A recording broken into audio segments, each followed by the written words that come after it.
Good morning students. Last lecture में हमने nesting की थी इफ़ की, ठीक है। उसका एक और तरीका क्या है, एल्स इफ़ लैडर, ठीक है। यानी कि एल्स इफ़ की हम एक सीढ़ी बना देते हैं। एल्स के अंदर इफ़ लिखा, फिर एल्स के अंदर इफ़ डाला, इस तरीके से। तो एक तरीका ये है उसको, उसकी फॉर्म का, उसको यूज़ करने का। क्या कि पहले इफ़ के अंदर हमने कंडीशन डाली, फिर जो भी स्टेटमेंट्स डालनी थी और ब्रैकेट बंद कर दी। उसके बाद एल्स के अंदर हमने फिर से इफ़ और उसमें कंडीशन डाली, फिर एल्स, उसके अंदर इफ़, इस तरीके से, फिर एल्स इफ़। तो नेस्टिंग कर दी हमने ये। और लास्ट में ये एल्स किसके लिए है, इस इफ़ के लिए ये एल्स है कि अगर ये कंडीशन ट्रू नहीं हुई तो ये अंदर जाएगा ही नहीं, यहाँ से वो सीधा फिर इस एल्स पर आएगा, तो ये स्टेटमेंट चलेगी, ठीक है। उसके लिए फ़्लो चार्ट बना रखा है। फ़्लो चार्ट अब आप इजीली बना सकते हो। क्या करोगे, पहले इफ़ में जो कंडीशन 1 थी वो अगर वो ट्रू हुई तो फर्स्ट स्टेटमेंट चलेगी और उसके बाद वो रेस्ट ऑफ द प्रोग्राम पे चला जाएगा। और अगर ये कंडीशन अगर ये कंडीशन फॉल्स हुई तो फिर से दोबारा कंडीशन चेक करेगा, फिर अगर वो ट्रू हुई तो स्टेटमेंट ब्लॉक, फिर रेस्ट ऑफ द प्रोग्राम। अगर फॉल्स हुई फिर कंडीशन डाल दी। तो इस तरीके से हम चलाते जाएंगे इसको, इसकी नेस्टिंग करते जाएंगे। तो ये फ़्लो चार्ट किसका है, एल्स इफ़ लैडर का, ठीक है। उसके बाद नेक्स्ट एग्जाम्पल है इसको यूज़ करने के लिए, एल्स इफ लैडर के लिए। तो वो क्या प्रोग्राम है, ये तो आप शुरू में लेते ही हो, प्री प्रोसेसर डायरेक्टिव। तो हमने stdio.h और conio.h दोनों हेडर फाइल्स को इंक्लूड करा दिया। वॉइड मेन फंक्शन, उसके अंदर हमने एक वेरिएबल लिया क्या, टाइम, ठीक है।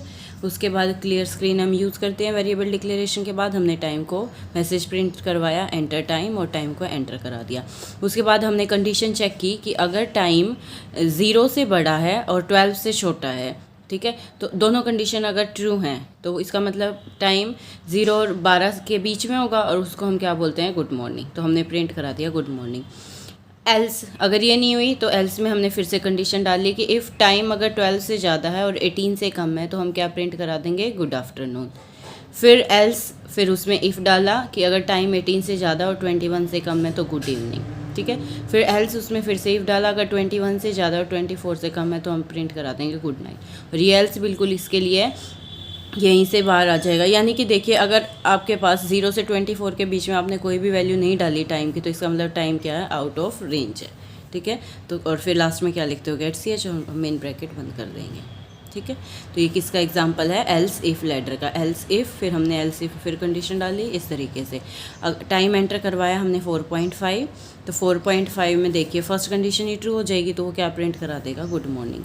अगर 25 डाल दिया तो इसका मतलब वो क्या हो जाएगा, कोई भी कंडीशन सेटिस्फाई नहीं होगी तो वो प्रिंट करा देगा टाइम आउट ऑफ रेंज, ठीक है। इसके बाकी एग्जांपल्स आप लोग खुद पढ़ लेना। उसके बाद नेक्स्ट टॉपिक देखिए, नेक्स्ट टॉपिक है स्विच स्टेटमेंट। स्विच स्टेटमेंट देखिए किसके लिए यूज़ करते हैं हम, C has built in multiway decision statement known as switch that permits virtually any number of branching rather than permitting a maximum of 2 branches. जैसे आप पीछे पढ़ रहे हो तो इफ़ एल्स, इस तरीके से 2 ब्रांचेज हैं, लेकिन स्विच स्टेटमेंट में आप कितने भी केसेस बना सकते हो, ठीक है।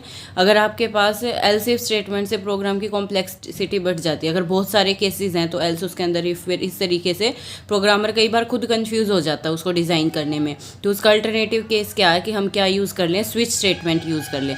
तो स्विच स्टेटमेंट में क्या होगा, हम अलग अलग जितने भी केसेस हैं वो अलग से केसेस बना सकते हैं और एक डिफ़ॉल्ट केस भी बनाते हैं। देखिए इसका सिंटैक्स क्या है, स्विच के अंदर हमने एक्सप्रेशन डाला, इसको वो सोल्व करेगा, फिर इस एक्सप्रेशन को वो मैच करेगा इनके साथ।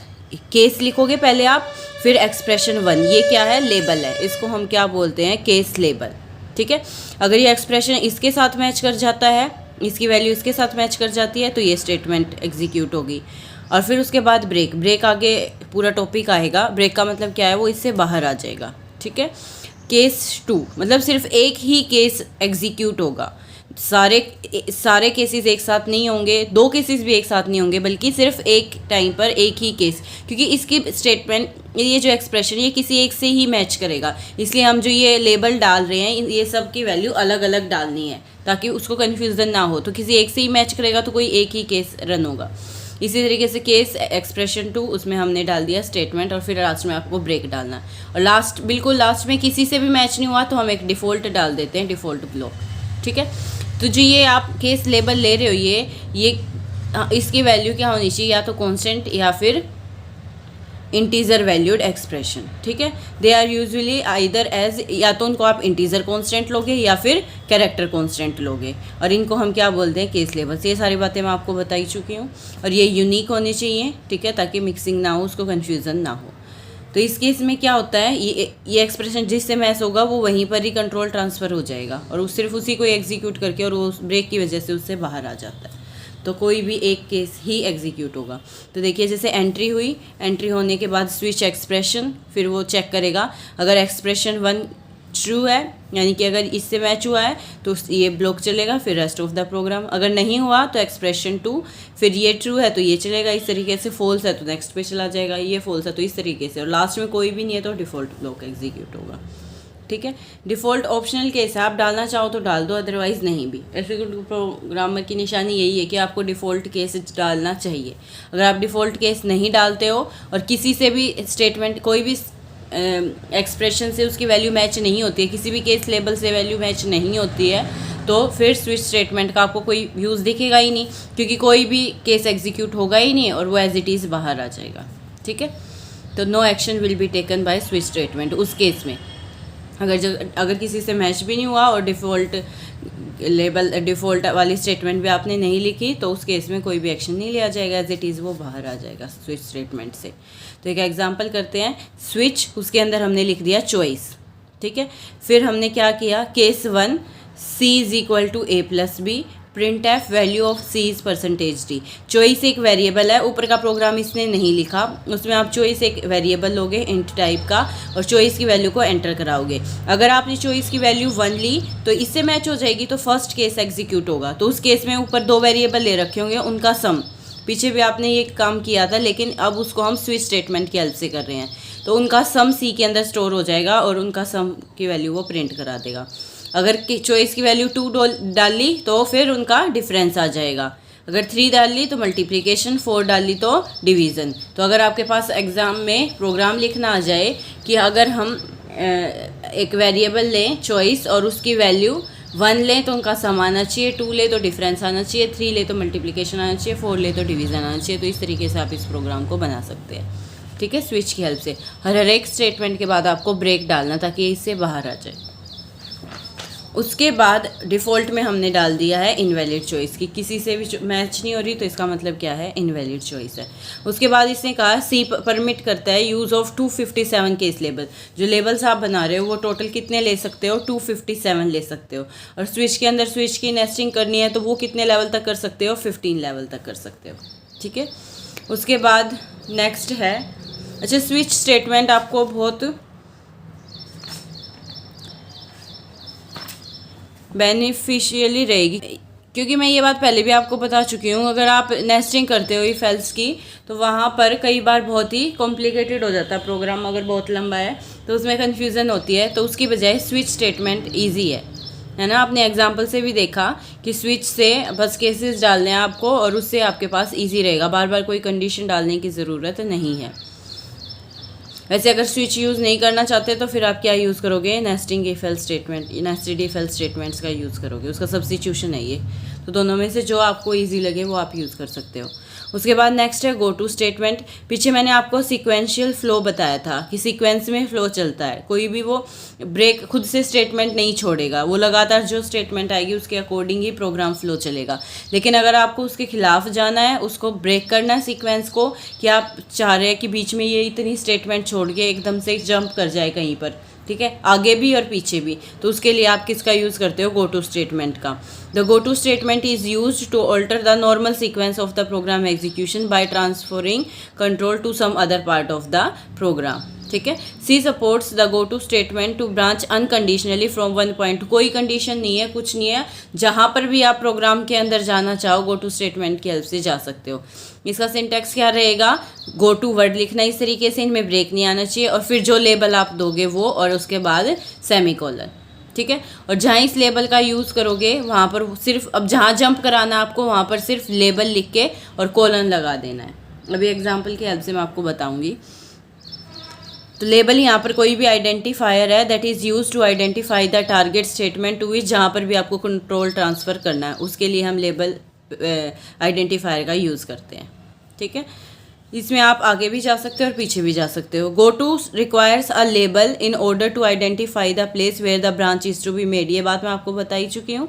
Label is any valid variable name, कोई भी वैलिड वेरिएबल नेम आपको लेना लेबल को, and must be followed by a colon, और उसको फिर कोलन लिख, उसके बाद कोलन लगाना है। The label is placed immediately before the statement where the control is to be transfer. जहाँ पर भी आपको कंट्रोल ट्रांसफ़र करना है उसके स्टेटमेंट के जस्ट पहले आपको लेबल लिख के और बाद में कोलन लगा देना है, तो सीधा वो वहाँ पर आ जाएगा। ठीक है, दो same label, no two statement कहना है, सेम लेबल नहीं लेना है, यूनिक होना चाहिए। मैं आपको पहले ही बता चुकी हूँ, अदरवाइज कन्फ्यूजन होगी, उसको पता नहीं चलेगा कि कहाँ जाना है। अब इसमें मैंने आपको बताया आगे भी जंप कर सकते हो और पीछे भी, जैसे entry, go to label, statement block जो भी, और यहाँ लेबल डाल दिया। ठीक है, तो एकदम से गो टू लेबल लिखते ही वो बीच के ये सारे स्टेटमेंट छोड़ देगा, यहाँ से वो सीधा आ जाएगा। अगर आप गो टू यूज़ नहीं करते तो सीक्वेंस में सीधा सीधा चलता, पर अब इसकी वजह से क्या होगा, वो यहाँ से सीधा यहाँ जंप कर गया, बीच के स्टेटमेंट उसने ब्रोक कर दी, फिर आगे प्रोग्राम ऐसे ही एग्जीक्यूट होता रहेगा। और बैकवर्ड में जाना है आपको, तो फिर आप क्या करोगे, लेबल पहले डाल दोगे, statement block, go to label, यहाँ जाते ही वो वापस यहाँ पर आ जाएगा। तो आप इसमें फॉरवर्ड जंप भी कर सकते हो गो टू की हेल्प से, और बैकवर्ड जंप भी कर सकते हो। एग्जाम्पल देखते हैं गो टू का यूज़ कैसे करेंगे हम। हैश इंक्लूड, ये तो लिखते ही हो आप, इंट एक वेरिएबल डिक्लेयर करा दिया, clear screen, enter a positive number, ये मैसेज प्रिंट होगा, हमने एक नंबर एंटर करा लिया। अब हम क्या करेंगे, इस ए को 2 से डिवाइड करके देखेंगे, अगर ये कम्प्लीटली डिवाइड हो रहा है तो हम क्या प्रिंट करा देंगे, नंबर इज़ इवन। और उसके बाद अगर आप ये गो टू नहीं लिखते, देखिए अगर इसी एग्जाम्पल में ये गो टू स्टेटमेंट मैं नहीं लिखती, तो उसके बाद print f number is odd दोनों आ जाता, वो 2 से डिवाइड हो रहा है तो वो ये मैसेज प्रिंट कर देता, और फिर यहाँ से वो यहीं आ जाता, क्योंकि हमने ये स्टेटमेंट एल्स में नहीं डाल रखी। अगर एल्स में डालता तो या तो ये ऐसे होता, लेकिन अगर एल्स में नहीं डाली तो यहाँ से वो सीधा यहाँ आ जाएगा और वो नंबर इज ओड दोनों मैसेज प्रिंट करा देगा, तो गड़बड़ हो जाएगी ना। तो आपको उसको रोकने के लिए या तो इस स्टेटमेंट को एल्स के अंदर डालिए, या फिर आप गो टू स्टेटमेंट का यूज़ कीजिए, जैसे इसने किया है। क्या किया इसने, नंबर इज इवन और गो टू हेयर। अब ट्रांसफ़र कहाँ कंट्रोल करना है, ये लाइन ओमिट करनी है ना आपको, तो यहाँ से उसके जस्ट आप यहाँ पर लिख दोगे हेयर, तो यहाँ से कंट्रोल सीधा यहाँ आ जाएगा, तो सिर्फ नंबर इज इवन यही लाइन प्रिंट होगी, ये नहीं होगी। और अगर ये स्टेटमेंट फॉल्स हो गई, 2 से डिवाइड नहीं हुआ, तो ये वाला तो चलेगा ही नहीं, तो सीधा वो प्रिंट करा देगा नंबर इज ऑड। तो एक प्रोग्राम को लिखने के काफ़ी सारे तरीके हैं, इसको आप इफ़ एल्स से भी कर सकते थे, और इसको यहाँ पर इसने गो टू स्टेटमेंट की हेल्प से किया है। गो टू स्टेटमेंट का इसने कहा हमें कोशिश करनी चाहिए कि इसको अवॉइड करें, क्योंकि कई बार क्या होता है इसका मतलब हमारे पास इनफाइनाइट लूप में भी प्रोग्राम फंस सकता है। कैसे, जैसे आपने हैश इंक्लूड stdio.h लिखा, वॉइड मेन के अंदर मान लो, वॉइड मेन में मैंने एक स्टेटमेंट डाल दी, प्रिंट एफ में कुछ भी, मान लो हेलो मैसेज प्रिंट कर दिया, ठीक है, और मैंने यहाँ पर लिख दिया गो टू, और इससे पहले मैं एक वेरिएबल भी लूँगी, इंट कोई भी वेरिएबल आपने यहाँ पर ले लिया, मान लीजिए मैं पूरा प्रोग्राम नहीं लिख के दिखा रही, मैं सिर्फ यूज़ बता रही हूँ। गो टू और लेबल मैंने ले लिया, चलिए ठीक है, और यहाँ पर मैंने लेबल लगा दिया इस तरीके से, तो क्या होगा, वो यहाँ प्रिंट हेलो करा देगा, उसके बाद गो टू लेवल पर वापस यहीं चला जाएगा, फिर हेलो प्रिंट करा देगा, फिर यहाँ आ जाएगा, फिर लेवल पर चला जाएगा। तो इस तरीके से वो क्या हो जाएगा, यही statement hello hello hello hello बार बार प्रिंट होती रहेगी, वो इनफाइनाइटली इसी स्टेटमेंट को चलाता रहेगा। ठीक है, तो इसीलिए गो टू स्टेटमेंट का बहुत ही ध्यान से हमें यूज़ करना होता है।